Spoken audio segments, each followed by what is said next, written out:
We described the pharmacokinetic and pharmacodynamic properties of anti-infective agents used for opportunistic infections, and we explained the pathophysiology and clinical presentations of pneumocystis pneumonia, Toxoplasma gondii encephalitis, Mycobacterium avium complex, and cytomegalovirus disease. Now, given a patient living with HIV, let's assess the need for opportunistic infection primary prophylaxis.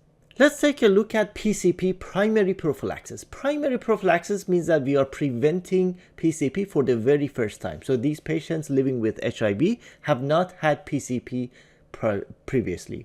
So the indication is that any patient with CD4 count between 100 to 200 and a detectable HIV RNA should be receiving PCP prophylaxis. And regardless of HIV RNA in the plasma, if the CD4 count is less than 100, all patients who meet this criteria should be receiving PCP prophylaxis. The preferred agent for PCP prophylaxis for patients living with HIV is Bactrim. So either a double string or a single string tablet orally daily. Now, of note, patients who also need to be on prophylaxis for toxoplasmosis, Bactrim 1 double stringed daily is also preferred for prevention of toxoplasmosis, which we will discuss shortly.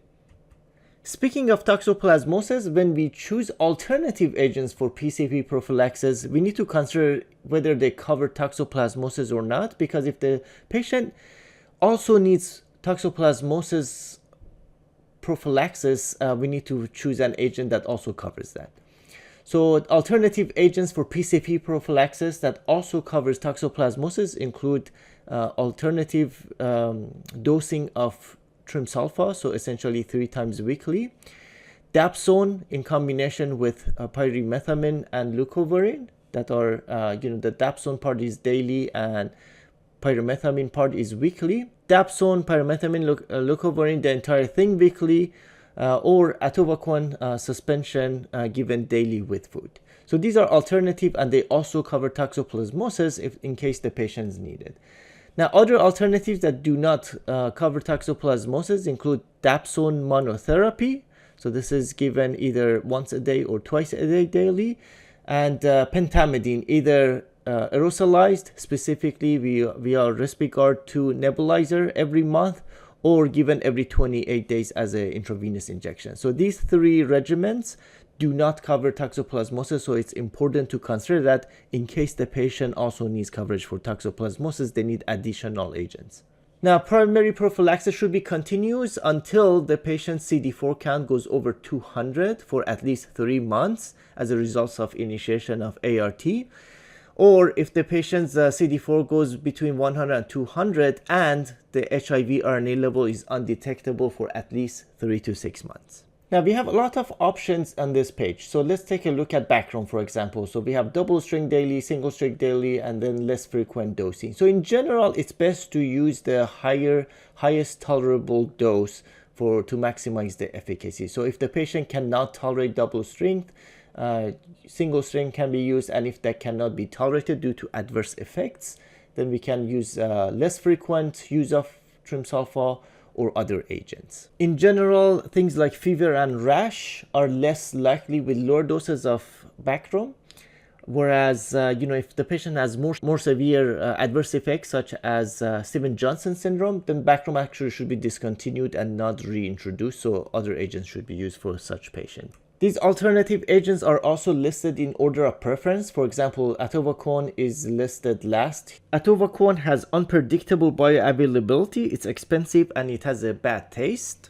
Of note, pyrimethamine is also extremely expensive and currently is very difficult to obtain in the US. Now let's take a look at Toxoplasma gondii encephalitis primary prophylaxis. So all the recommended regimens for preventing first episode of toxoplasmosis are also effective in preventing PCP, except pyrimethamine and leucovorin without dapsone. Now, aerosolized pentamidine does not protect against toxoplasma, so it is not recommended for prophylaxis. Neither does dapsone monotherapy, so dapsone alone should not be used for toxoplasmosis. Now, who should receive primary prophylaxis? Essentially, patients with a positive IgG for toxoplasma with CD4 count of less than 100 should receive prophylaxis. So patients who do not have IgG positive, it's extremely unlikely for them to develop toxoplasmosis. So that's why that's a requirement here.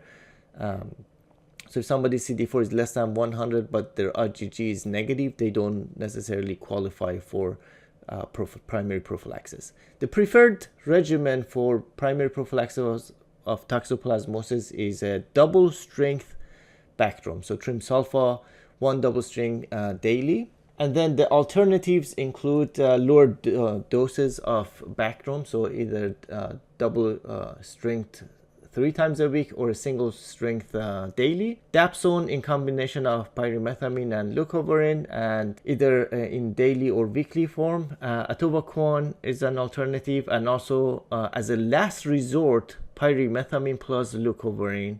So essentially this doesn't have dapsone. This is a last line because essentially anybody who qualifies for primary prophylaxis of toxoplasma also needs to be on prophylaxis for PCP, and because this doesn't cover PCP, this is last line. So anybody who is taking this essentially needs to be on another agent to give coverage for PCP prophylaxis. And prophylaxis should continue until the CD4 count is over 200 for at least 3 months as a result of ART initiation, or if the CD4 is between 100 and 200, HIV viral load should also be undetectable for 3 to 6 months, and then the patient can discontinue toxoplasma prophylaxis. Now let's take a look at disseminated Mycobacterium avium complex, or MAC. So primary prophylaxis against disseminated MAC is not recommended if the patient is receiving ART. So that's a very important thing to consider. That's regardless of what the CD4 count is. If somebody is on ART, they do not need to be on it. So to qualify, they essentially should have detectable viral load or not be on ART, and their CD4 count less than 50. Then they qualify for prophylaxis. And macrolides are the preferred agents for MAC prophylaxis. So it's in the name. Macrolides for MAC prophylaxis. So azithromycin 1200 milligram once weekly is the most commonly used. It's convenient once weekly. Clarithromycin 500 milligram POBID is also preferred, and of course azithromycin 600 milligram twice weekly. Alternatively, rifabutin daily is an option for people who cannot tolerate macrolides. However, for this to be used, we should rule out active tuberculosis in order to avoid the resistance in TB to rifabutin. And prophylaxis should continue until the patient is initiated on ART.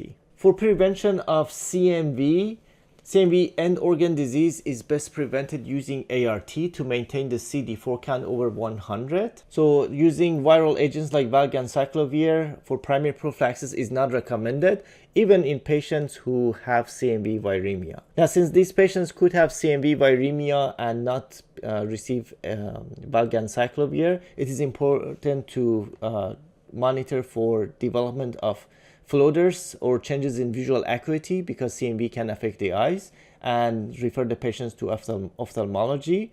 And ophthalmologic examinations every 3 to 4 months for patients with CD4 count less than 50 is recommended.